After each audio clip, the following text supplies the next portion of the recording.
Merci Pierre-Yves pour cette introduction plutôt dans l'affect. Essayer de... Non, je ne trouve pas.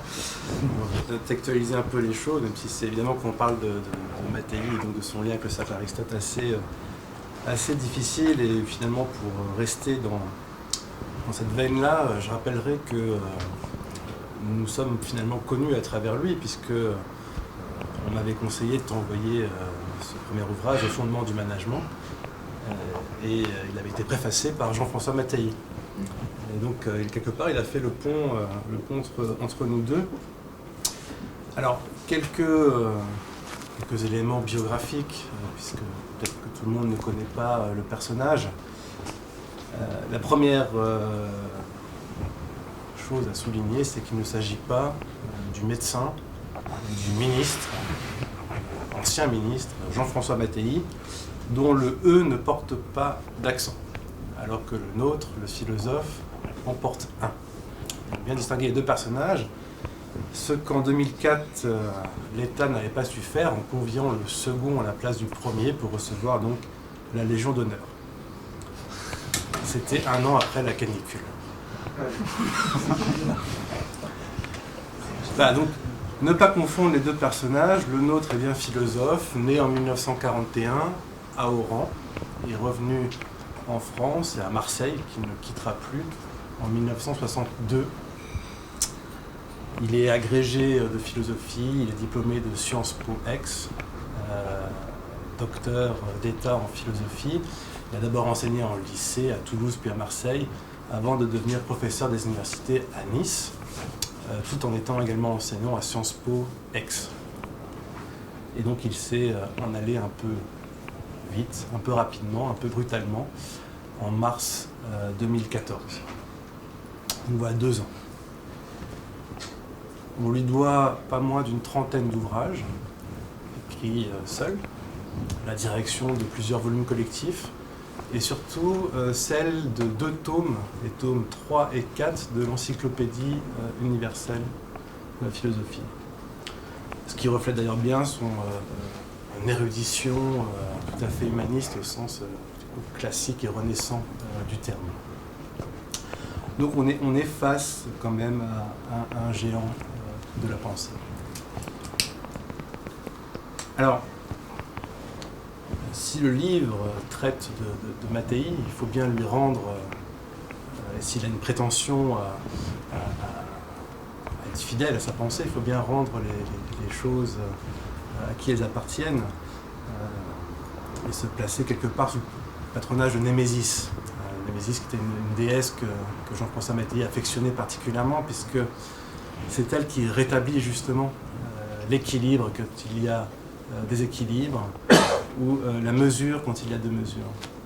Némésis vient d'un verbe grec qui s'appelle némein, qui a donné nomos, la loi, la convention. Par exemple, le nomos de la Terre chez Carl Schmitt, c'est le partage. Némein, c'est partager, c'est attribuer à chacun sa juste part. Et donc, attribuer à ce livre sa juste part, c'est dire qu'il essaye d'être une copie assez fidèle de l'original, de l'idée, dirait Platon, que fut l'œuvre de Mattei. Une œuvre entièrement basée justement sur cette notion de mesure. L'un de ses livres, peut-être les plus discrets, mais que je trouve les plus percutants, s'appelle justement Le sens de la démesure. Il a été publié en 2009. Ce dont avait horreur Mattei, c'était de l'hubris, de l'inimité, de ce qui n'est pas fini, au sens de l'indéfini, pas de l'infini, de l'indéfini, de ce qui n'a pas de contour, de ce qui donc en philosophie n'est pas conceptualisé. Si conceptualiser, c'est bien donner une forme à quelque chose. Bien, donc j'introduis déjà ici, à travers cette restitution de la copie en pâle originale, le lieu d'où il faut comprendre Jean-François Mattei, c'est Platon. Sa thèse, soutenue en 1979 sous la direction de Pierre Aubinck, portée sur Platon. Elle a été publiée en 1983 sous le titre « L'étranger et le simulacre », je pense à peu près introuvable aujourd'hui. « L'étranger et le simulacre », qui est un essai sur la fondation de l'ontologie chez Platon. Alors on peut assez simplement revenir au livre 7 de la République, et donc à la fameuse allégorie de la caverne, pour comprendre ce qui a omnibulé et obsédé Jean-François Mattei, à savoir cette idée que la réalité est en quelque sorte étagée, qu'elle comporte comme une sorte d'escalier qui nous permet de passer d'un degré, d'un niveau à l'autre dans l'ordre du cosmos. Et donc l'allégorie de la caverne expose précisément ces 3 degrés de la réalité, étant entendu que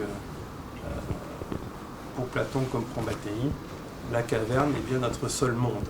Il n'y a pas un au-delà de la caverne, elle est notre condition. La caverne renvoyant aussi bien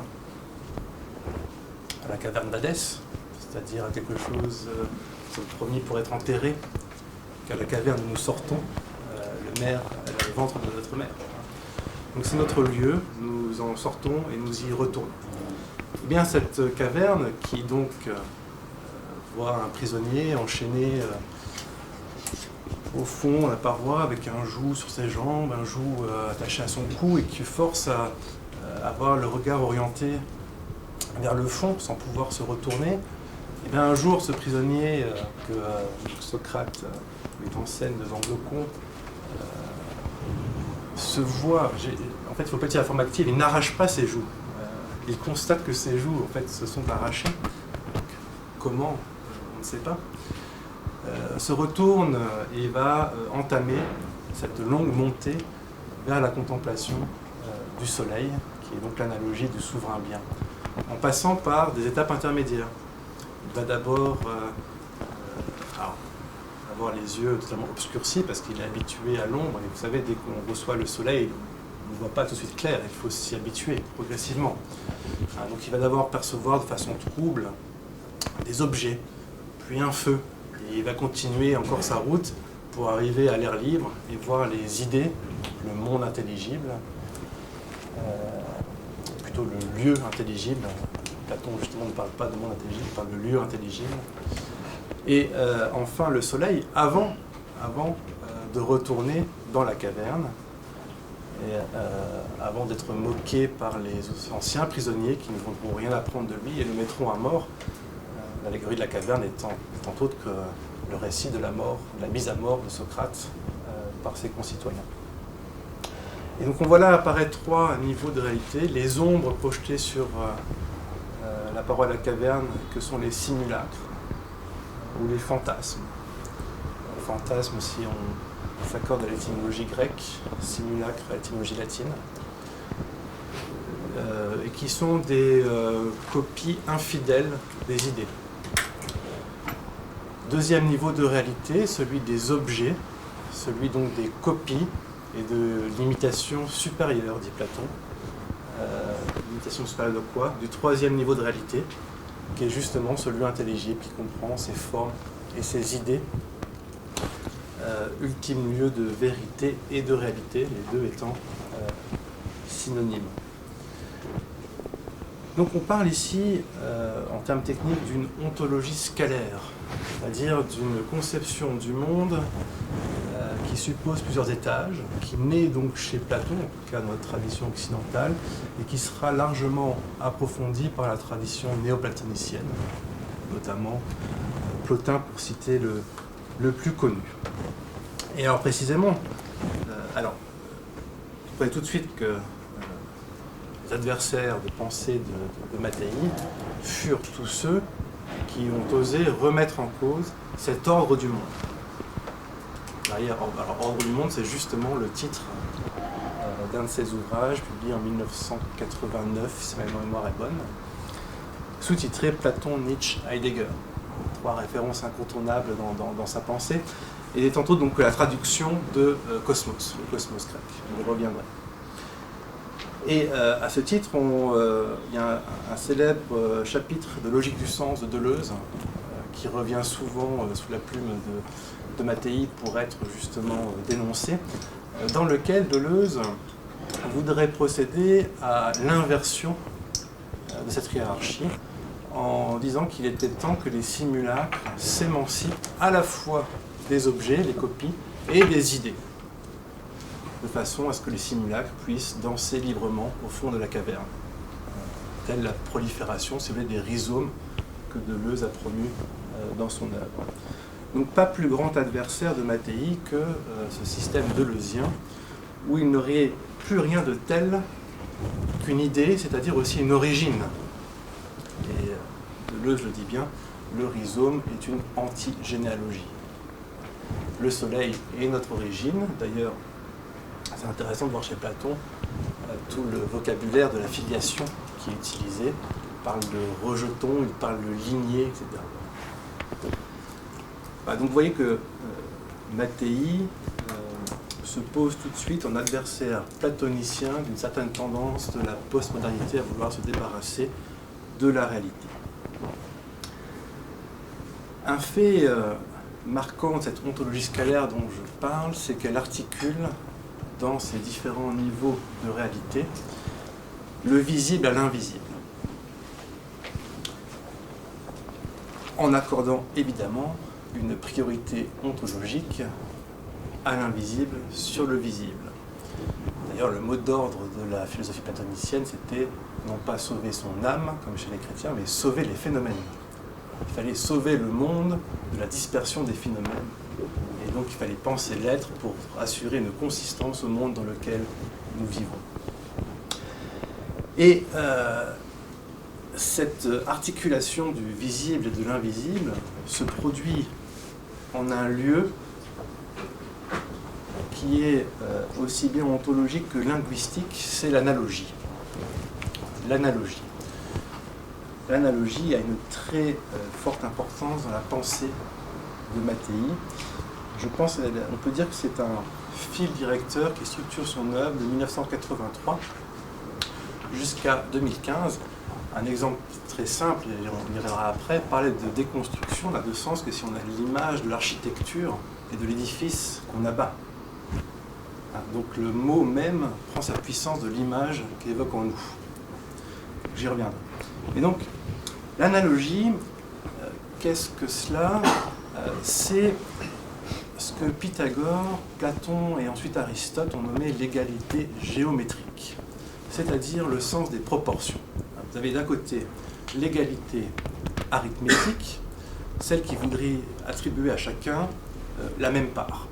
On a un gâteau, on le divise par le nombre de participants et chacun finalement a la même part. Et puis dans le modèle économique de la croissance, évidemment, il suffit d'accroître le gâteau pour combler une population toujours plus grandissante. L'égalité géométrique, quant à elle, attribue à chacun ce qui lui est dû, selon le destin ou selon le mérite. Donc, c'est une tradition effectivement qu'on trouve déjà chez Pythagore.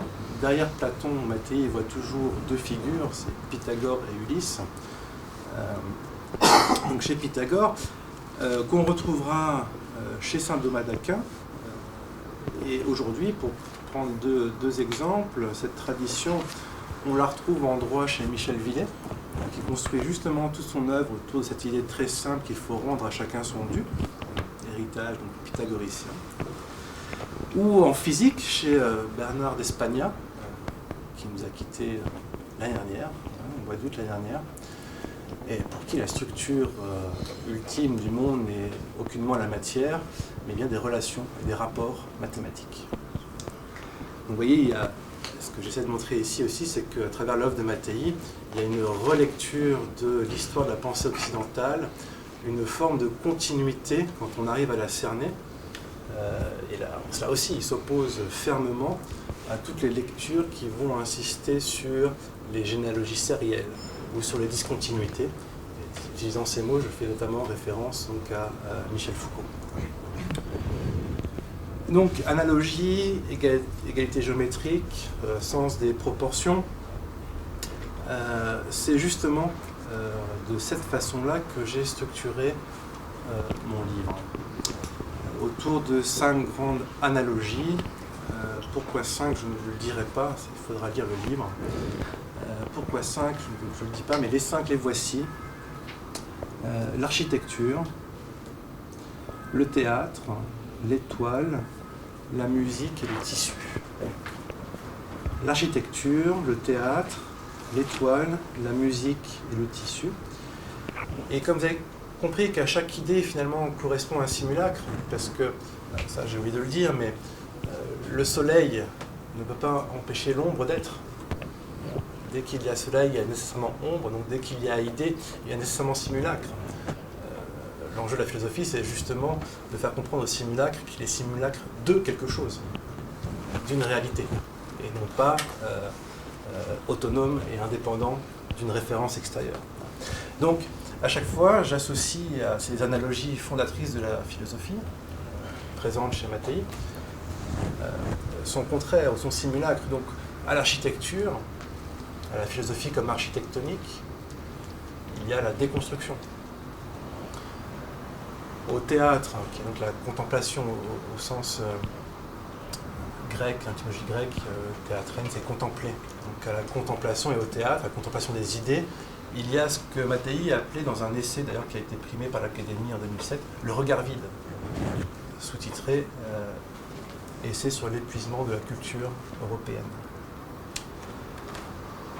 À l'étoile, il y a l'absence d'étoile, au sens propre, le désastre. Quand on n'a plus d'astre pour nous orienter, c'est le désastre. À la musique, la décomposition. Si créer un morceau de musique, c'est composer, alors on voit bien l'idée inverse, la décomposition de quelque chose qui se dégrade et qui tourne à l'immonde, voire l'immondice. Tiens, immonde, c'est justement le sous-titre de la barbarie intérieure. C'est l'essai qu'il a fait connaître en 1999 et sous-titré Essai sur l'immonde moderne. Donc dans l'immonde, il y a à la fois cette connotation de puanteur, d'immondice, de décomposition, de refus de la composition articulée, qui est donc en même temps la négation du monde, c'est-à-dire du cosmos. Il y a quelque chose de l'ordre de la beauté dans le cosmos, nos cosmétiques nous le rappellent encore. Et donc renoncer à la composition, c'est renoncer au monde et à la beauté. Et enfin, le tissu.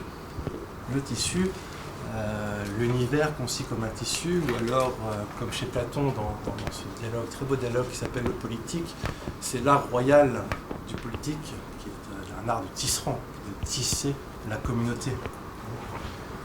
Les moires également tissent le destin des hommes. Ben là, il y a le simulacre de la rhapsodie. Alors ce terme est très intéressant, justement, et Mattei ne se prive pas de le rappeler. Rhapsodie, c'est un style musical, disons, qui s'oppose à la symphonie, en ce sens qu'il n'y a guère d'unité directrice dans ce type de morceau. Pensez à la Rhapsody in Blue, par exemple, de Gershwin. Mais étymologiquement, le verbe, le mot signifie coudre. Et donc, vous voyez, on passe de la musique au tissu. Donc, les rhapsodes, Platon qualifiait déjà ainsi les sophistes dans l'Antiquité, les rhapsodes sont ceux qui cousent leur discours de fil blanc. C'est-à-dire ceux qui recréent des sutures artificielles parce qu'ils n'arrivent pas justement à cerner cette ontologie scalaire et cette harmonie du cosmos dont je parlais tout à l'heure. Et donc à la métaphore des tissus s'oppose celle de la rhapsodie. Alors, si je passe au point suivant, je l'amènerai de la sorte.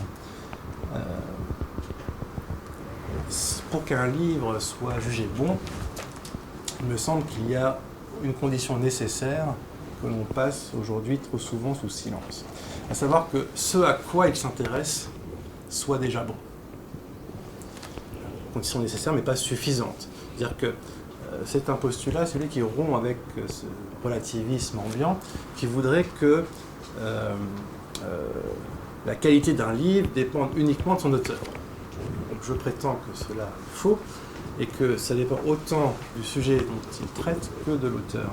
Autrement dit, il existerait quelque chose comme un bien désirable en soi, et le bien ne serait pas seulement la fabrique d'une subjectivité.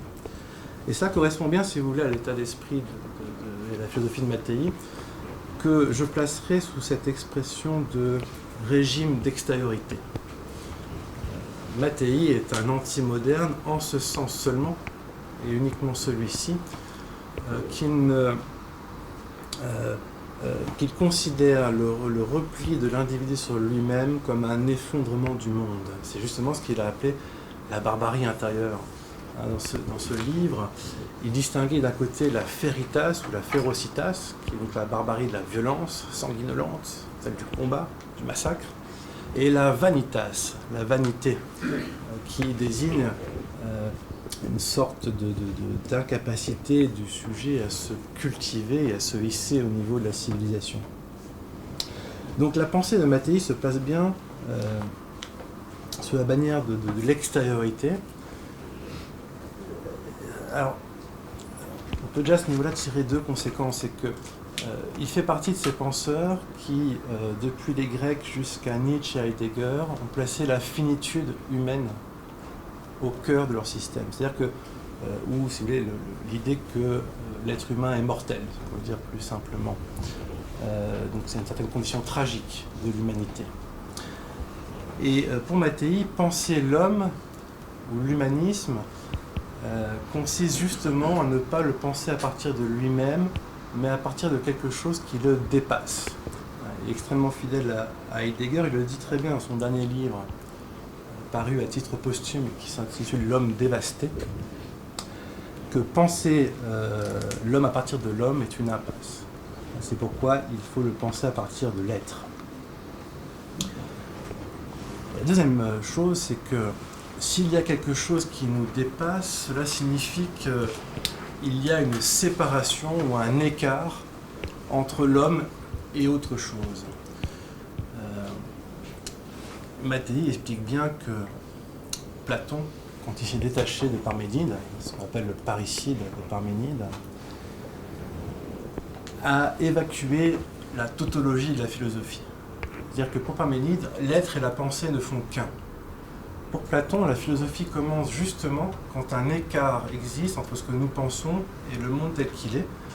Et la philosophie, c'est justement ce cheminement qui va ramener la pensée vers le monde. Mais si cet écart préalable, cette distance préalable, je pense à un philosophe italien qui s'appelle Giorgio Colli, qui avait écrit un éloge de la distance. Cette distance préalable n'existe pas, cette schise, on dirait en psychanalyse, eh bien la pensée ne peut pas se déployer, parce qu'elle se colle à elle-même et au monde. Donc c'est une pensée d'extériorité et de l'écart, de la séparation. Et à mon sens, chez Mattei, cette extériorité se sépare dans deux directions. L'antécédence et la transcendance. L'antécédence, ce qui vient avant nous. La transcendance, savoir qu'il existe un monde. Nous venons au monde et tout cela existe déjà. Tous ceux qui nous ont précédés et le monde lui-même. Alors je vais, pour terminer cette présentation, traiter ces deux points. Donc l'antécédence. Je pense que c'est sous ce prisme-là qu'il faut penser un couple très important chez Mattei, c'est le couple civilisation-barbarie. Et ça va nous renvoyer à la question du langage. Pour penser à la barbarie, Mattei se réfère à une expression que Platon utilise dans le livre 7, encore une fois, de la République, et dans lequel il parle d'un barbare bourbier, faisant évidemment un jeu de figure de style, cette allitération qui répète les B, le barbare bourbier, que Mattei rapprochait justement des borborigmes, une espèce d'inarticulation du langage. La civilisation, au contraire, c'est celle de se marque par la rectitude du langage, en ce sens qu'elle essaie de l'articuler au monde extérieur, justement par le biais de l'analogie. Étant entendu que l'analogie évite à la fois le péché de l'univocité et celui de l'équivocité. qu'il y a trois, on retrouve ça chez Platon et aussi chez saint Thomas plus tard, trois formes, trois types de langage, et celui de l'université, à chaque mot, un sens, fixé à jamais. Par exemple, si vous êtes dans une entreprise et que vous avez affaire à un contrôleur de gestion, il y a un indicateur qui indique une réalité et pas une autre. C'est un langage univoque. Et le deuxième écueil, c'est celui de l'équivocité, c'est-à-dire la dispersion du langage dont les signifiants se sont totalement émancipés à la fois des signifiés, c'est-à-dire des idées, mais aussi des références, c'est-à-dire des choses. Et donc il y a un flottement généralisé du langage. On utilise les mots les uns à la place des autres, sans plus aucune attention à ce qu'ils veulent réellement dire. Donc la civilisation, c'est justement quand on renonce à la fixité de l'université et à l'éparpillement de l'équivocité pour construire des analogies. C'est ainsi qu'on échappe donc, à l'inarticulation du langage et à son effondrement, si vous voulez, dans l'immanence. Cette rectitude du langage qui passe par l'analogie n'a de sens que par cette verticalité que cette démarche engage, puisqu'il ne s'agit pas le langage, par quelque chose de visible, d'avoir accès à l'invisible. C'est pour ça que j'ai rappelé l'ontologie scalaire qui est sous-jacente au début. Et il y a un lieu que Mattei avait vraiment à cœur, qui doit justement s'occuper de la préservation de la civilisation par l'apprentissage du langage, enfin apprentissage, il ne faut plus trop prononcer ce mot aujourd'hui, il est très connoté sciences cognitives justement, l'acquisition, la maîtrise du langage et la fréquentation des œuvres, c'est l'école. C'est l'école. Mattei, platonicien, remarque à juste titre que Platon a créé la première école. Que chez Pythagore, nous avions encore une secte, c'est-à-dire avec un filtre à l'entrée, des conditions de participation extrêmement réduites, vous savez, rester 5 heures à l'extérieur de l'enceinte juste à écouter sans avoir le droit d'intervenir, etc. Alors que Platon crée l'académie, qui devient un premier lieu d'éducation libre. Et derrière, c'est toute la tradition occidentale qui répétera constamment ce geste. Aristote avec le lycée, mais également les stoïciens, les épicuriens, les universités médiévales. Donc l'école, étymologiquement, vient de skolé, qui en grec désigne l'arrêt. Donc l'école, c'est le moment où on s'arrête. Où on arrête quoi? Le train-train quotidien. Où on préserve une enceinte des conditions socio-économiques qui sont à l'extérieur. Pourquoi? Parce que fréquenter les œuvres, c'est fréquenter une forme d'immortalité qui ne périt pas dans le cycle du quotidien. Et pour cela, il faut réserver un espace duquel devraient être absents les mots de professionnalisation et de socialisation. C'est-à-dire que les deux piliers actuels de l'école, qui est d'une part, les enfants doivent créer leur réseau social, j'aimerais dire, Bourdieu, leur capital social à l'école, et en même temps, ils doivent déjà développer leurs compétences pour devenir employables sur le marché du travail, ça c'est la professionnalisation. Mais tout cela, c'est le simulacre, si je reprends les termes platonicien, de la nature même de l'école. Une phrase absolument parlante de Mattei, la vie de l'école n'est à aucun titre l'école de la vie. La vie de l'école n'est à aucun titre l'école de la vie. On ne va pas à l'école pour devenir employable ou se faire des copains, on y va pour rentrer dans le cadre d'une civilisation et donc se faire les héritiers d'œuvres qu'à notre tour nous allons transmettre. Bien. Ce qui suppose d'ailleurs une verticalité insupportable qui est celle de la maîtrise. C'est-à-dire qu'il est supposé y avoir des maîtres qui enseignent à des disciples. Dans une récente conférence qu'Olivier Rey a donnée à Metz, il rappelait justement que les universités médiévales sont nées de deux façons. En Allemagne, ce sont les disciples qui se sont regroupés et ont fait venir des maîtres. En France et en Italie, ce sont plutôt des maîtres qui sont regroupés et ont fait venir des disciples. Mais à aucun moment, il y avait des bureaucrates, des technocrates, des technostructures, comme on dit, qui sont occupés de gérer ce processus. Si l'on met des disciples et des maîtres ensemble, que l'initiative vienne des uns ou des autres, nécessairement, de fait, mais aussi de droit, c'est le savoir qui se situe au centre de l'université. Et l'objet essentiel de l'école, c'est alors la transmission de ce savoir. Pourquoi ? Parce qu'il permet à chacun de cultiver son âme. La culture, on rappelle Mattei, mais avec Montaigne et Cicéron, c'est une sorte d'agriculture. Il s'agit de prendre soin, c'est l'étymologie latine du mot, de prendre soin de son âme. Vous voyez ici d'ailleurs comme on joue le registre, encore une fois, de l'analogie, puisque agriculture, culture, on transpose quelque chose de visible dans le domaine invisible. De même que, puisque nous contemplons les œuvres avec l'œil de notre âme, on fait référence à la vue avec notre œil sensible et physique. Bien, donc, l'école, c'est le lieu de la mémoire. Je vous rappelle que Mnémosyne, la déesse de la mémoire, est la mère des muses, donc de la musique.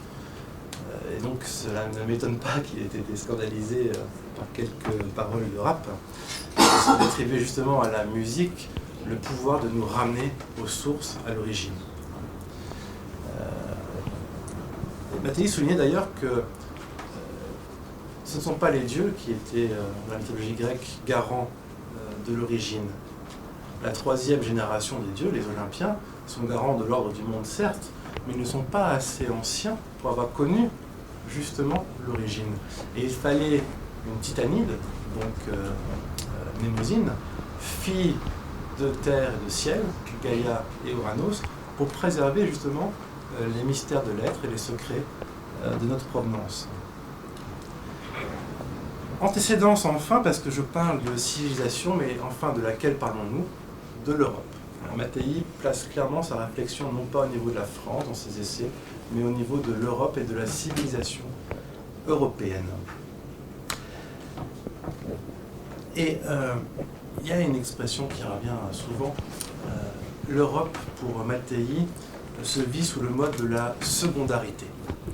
L'Europe est secondaire. Cela signifie, exposant le mythe d'Europée, enlever donc des plages moyen-orientales par Zeus pour être ramené en Crète, Mattei voit dans cet arrachement à un sol natal la naissance du sentiment philosophique par excellence, les Européens par exemple, de nostalgie. Et donc, les Grecs se sont arrachés à la barbarie, les Romains se sont arrachés à la Grèce, les chrétiens arrachés à la romanité, mais à chaque fois en transformant l'héritage reçu, de telle sorte que nous sommes toujours en Europe les seconds de quelqu'un, et de telle sorte que nous cherchons toujours à revenir à nos sources pour repenser le monde et la cité dans la période de crise. Pour aller les 30 périodes révolutionnaires, on va toujours chercher dans le passé le regard nostalgique pour refonder un nouvel ordre. Et donc, il pense l'Europe sous l'analogie de la greffe, comme une succession de greffes, s'opposant encore ici à l'idée de Deleuzienne d'un corps sans organes.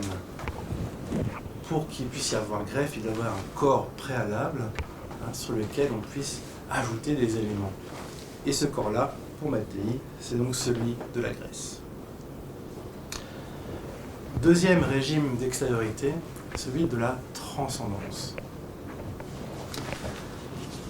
Mattei nous apprend que la philosophie émane de deux affects de rupture, comme il dit. Ce sont, si vous voulez, des impulsions, des pulsions qui doivent après laisser le relais au travail de la raison. Mais enfin, si la raison n'est pas mise en mouvement par ces affects, elle risque de tourner en rond. Et ces deux affects sont d'une part l'étonnement devant le monde, et surtout devant le fait que le monde soit ce qu'il est, donc l'étonnement devant l'être, et l'indignation l'indignation que les choses ne sont pas telles qu'elles devraient être. Donc d'un côté, l'étonnement devant le monde qui est ce qu'il est, et de l'autre, l'indignation devant le fait que les choses ne sont pas ce qu'elles devraient être. On retrouve ici l'être et le bien, ou l'être et le devoir-être, ce balancement entre les deux. Donc l'étonnement devant le monde tel qu'il est, et surtout devant la beauté du monde. Il y a là un héritage tout à fait méditerranéen qu'il devait partager avec Camus, par exemple, duquel il se sentait si proche, devant cette beauté, ce bijou, cette merveille qu'est le cosmos. Et une merveille tout à fait classique, si vous voulez, dans ce sens qu'elle est parfaitement ajointée, ordonnée dans cette ontologie scalaire dont je parlais. Et voyez Mattei, encore une fois de façon très grecque, c'est que le monde est un constant balancement. Le monde n'est pas un, il est toujours deux. C'est ce qu'Héraclite nommait le polémos, c'est-à-dire la tension constante entre les contraires qui parviennent à un équilibre provisoire avant de retrouver un autre, mais qui jamais ne se subsume ou se regroupe sous une unité, comme c'est le cas par exemple chez Hegel ou Marx. Donc ce que Mattei trouve dans cette dualité, c'est celle du jour et de la nuit, de l'homme et de la femme, c'est l'alternance des saisons, c'est le haut et le bas, un ensemble de couples qui viennent structurer sa pensée. Et disant cela, comprenez bien que le postulat initial de Mattei, c'est de montrer que la philosophie, qui reprendra toutes ces grandes dualités, s'enracine dans la mythologie. Alors, pour Mattei, il n'y a pas de rupture ou de discontinuité entre la mythologie, ou le mythe, si vous voulez, et la philosophie. Donc il s'inscrit en faux contre cette idée d'un miracle grec, au sens où la raison philosophique et scientifique se serait totalement émancipée du registre de la superstition et du mythe, et essaie de montrer au contraire comment souterrainement, de Platon jusqu'aujourd'hui, jusque Nietzsche, Heidegger, même encore Husserl, Patočka, etc., la philosophie possède une structure mythique. Alors c'est très intéressant de relire même des grands classiques qu'on nous présente comme des rationalistes avec cette paire de lunettes, parce que effectivement, Descartes ne cesse de prendre les images des fondations, des fondements et même de l'arbre. Lui-même a besoin de ce registre symbolique pour s'exprimer. Kant admirait autant la loi morale en lui-même que le ciel étoilé au-dessus de ses yeux. Et Hegel, lui, observait l'étoile polaire. Et donc, avec cette lecture, avec cet angle de vue, on a effectivement une toute autre lecture de l'histoire de la philosophie qui serait comme la secrète préservation du mythe dans la philosophie. Ça, c'est une thèse exposée donc, dès 1983 dans L'étranger et le simulacre. Et enfin, et je terminerai là-dessus pour laisser la place au dialogue, le deuxième affect, donc l'indignation. La première version de son livre sur l'homme indigné date de 2005 et fut, à mon sens, une réaction, comment pourrais-je le dire, au livre absolument désarmant de Van Hessel. Indignez-vous. C'est-à-dire que Mattei montre avec brio qu'il est impossible de faire de l'indignation un impératif catégorique. On ne s'indigne pas sur commande. Ce n'est pas possible.